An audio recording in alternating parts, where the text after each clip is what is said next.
सभी सनातनियों को मेरा प्यार भरा राधे राधे। जितने भी सनातनी इस वीडियो को देख रहे हैं पूरा ध्यान से सुने। इस वीडियो में जब आप अष्टमी पूजन कर रहे होंगे या नवमी पूजन, कई घरों में अष्टमी पूजन होता है, कई नवमी पूजन करते हैं और देवी कन्याओं को जिमाते हैं।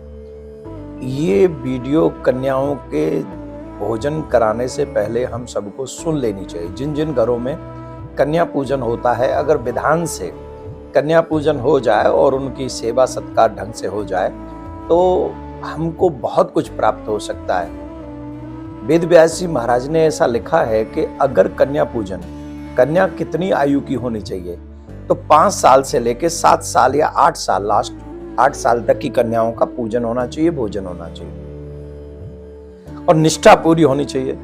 जब कन्या आए तो उनके चरण प्रक्षालन करें, उनको कुमकुम से तिलक करें, उनको वस्त्र इत्यादि जो भी आप लोग करते हैं वो ऑब्वियसली सब करते हैं, तो वो सब होना चाहिए। अब इस कन्या पूजन से हमको क्या क्या प्राप्त होता है, हम क्या प्राप्त कर सकते हैं? इन कन्या के पूजन से व्यक्ति संसार के चक्र से भी छुटकारा प्राप्त कर सकता है, भगवान में प्रेम की प्राप्ति कर सकता है, भगवान से प्रेम हो जाए ऐसा कर सकता है, मोक्ष प्राप्त कर सकता है, धर्म अर्थ काम मोक्ष चारों फल सहज में उसे प्राप्त हो सकते हैं। अब क्या होता है कि कईयों को कुछ चाहिए, कईयों को कुछ चाहिए, कईयों को ज्ञान चाहिए, कईयों को धन चाहिए, कईयों को रोगों से मुक्ति चाहिए।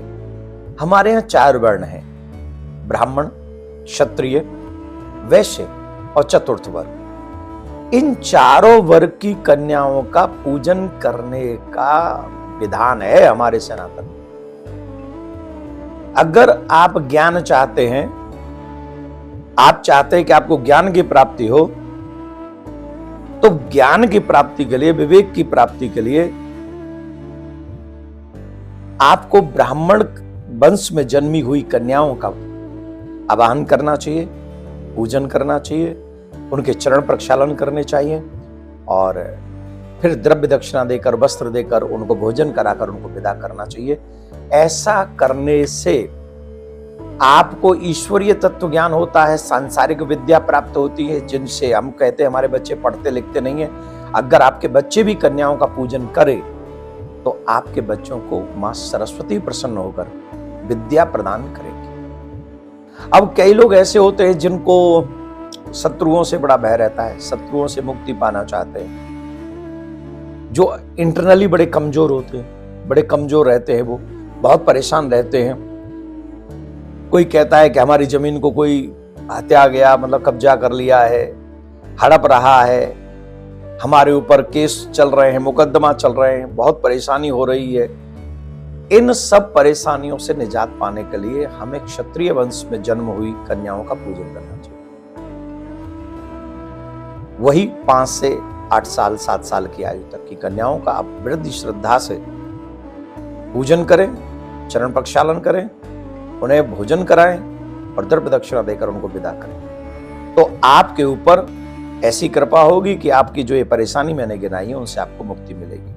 अब कोई लोग व्यापार करते हैं लेकिन उनके व्यापार में उनको लाभ नहीं होता है, कहीं उन्हें सफलता नहीं मिलती है, वो हमेशा परेशान होते हैं, काम रुक जाते हैं, कर्ज बढ़ता ही चला जाता है, कर्ज चुकाने में असमर्थ होते हैं।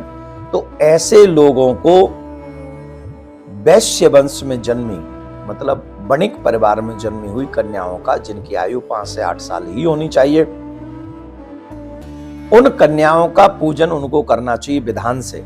जो विधान पहले कहा गया, पूर्व में कहा गया, वो इसी विधान से उनका पूजन करना चाहिए, उनको भोजन कराना चाहिए, उन्हें दक्षिणा प्रदान करनी चाहिए। इससे आपके ऊपर कर्ज उतर जाएगा, मां भगवती, मां लक्ष्मी की विशेष कृपा प्राप्त आपको होगी। कितनी बड़ी बात हो गई, कन्या पूजन से कितना बड़ा लाभ है। चतुर्थ बात अगर हम कहें, शरीर में आदि है, व्याधि है, रोग लगे हुए हैं, घुटनों में दर्द है, शरीर में परेशानी है, तकलीफ होती है, ठीक से हम काम नहीं कर पाते हैं, सुख नहीं आते हैं, परिवार में दुख और कलेश बना रहता है, तो इन सब की निवृत्ति के लिए चतुर्थ वर्ग की कन्या आयु बोई होनी चाहिए, उनका भी विधि विधान से श्रद्धा पूर्वक आदर होना चाहिए, पूजन होना चाहिए। और उन्हें द्रव्य दक्षिणा देकर भोजन कराकर उनको विदा करना चाहिए। इससे माँ दुर्गा आपके ऊपर कृपा करेंगी और आपके जो आदि व्याधि है, कष्ट है, शरीर में रोग है, वो सब मुक्त हो जाएंगे। तो मेरा आग्रह है, आप सभी लोग अष्टमी पूजें या नवमी पूजें, पर इस वीडियो को ज्यादा से ज्यादा लोगों तक इसलिए पहुंचा दें जिससे जिसके जीवन में जिस चीज की समस्या है, ज्ञान की समस्या है, शत्रुओं की समस्या है, धन की समस्या है या रोगों की समस्या है, इन सभी समस्याओं का समाधान अगर आप विधिवत कन्याओं का पूजन करें, जो विधि व्यास जी ने हमको बताई है और वो विधि मैंने आपको इस वीडियो में बताई है, अगर उस वीडियो को आप पूजन को आप ऐसे करेंगे तो आपके वो मंगल होगा और कष्ट दूर हो जाएंगे। तो इस वीडियो को हम इसलिए पहले भेज रहे हैं जिससे आप ज्यादा से ज्यादा उसी क्रम से उनको निमंत्रण दे सके, उनका पूजन कर सके। जाने अनजाने में भी जो व्रत करने वाले लोग हैं, गलती से भी न करें नवरात्रों में ये कार्य, नहीं तो जो फलदायक है वो दुखदायक हो जाता है। अब मैं आपको वो बता रहा हूं कि हमको क्या नहीं करना चाहिए। तो व्रत करने वालों का एक निश्चित नियम यह है कि जब आप व्रत कर रहे हो, अनुष्ठान में हो, तो अनुष्ठान के समय पर पुरुष जातक दाढ़ी मूंछ नहीं बनाएंगे, केस नहीं काटेंगे, माताएं बहन भी केसों से हाथ नहीं लगाएंगी। ये बहुत इंपॉर्टेंट है, आप इसको नोट कर लीजिए।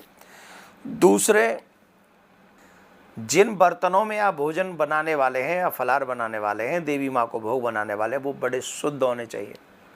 अगर उनमें पहले कभी प्याज लहसुन वगैरह आ चुकी है तो उनको जरा मल मल के धो लो, खूब धो रगड़ रगड़ के।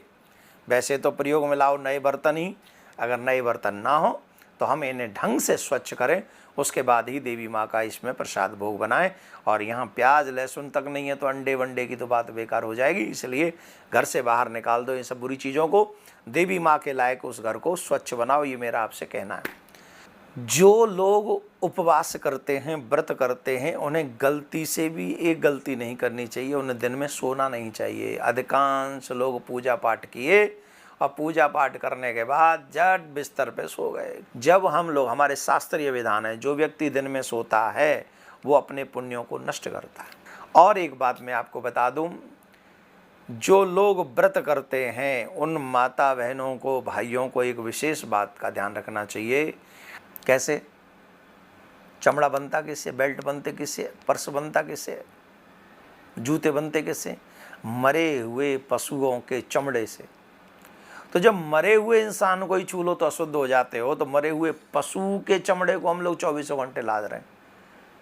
तो कम से कम आपका पर्स, आपकी बेल्ट, आपके जूते, आप इन पे सावधानी रखें। पहले दिन जिस स्थान पर बैठकर आपने फलाहार किया है, 9 के 9 दिन जब जब आप फलाहार करेंगे उसी स्थान पर बैठ के करेंगे। जिनके घर में अखंड ज्योत जलती है वो कभी भी दरवाजे बंद करके न जाएं।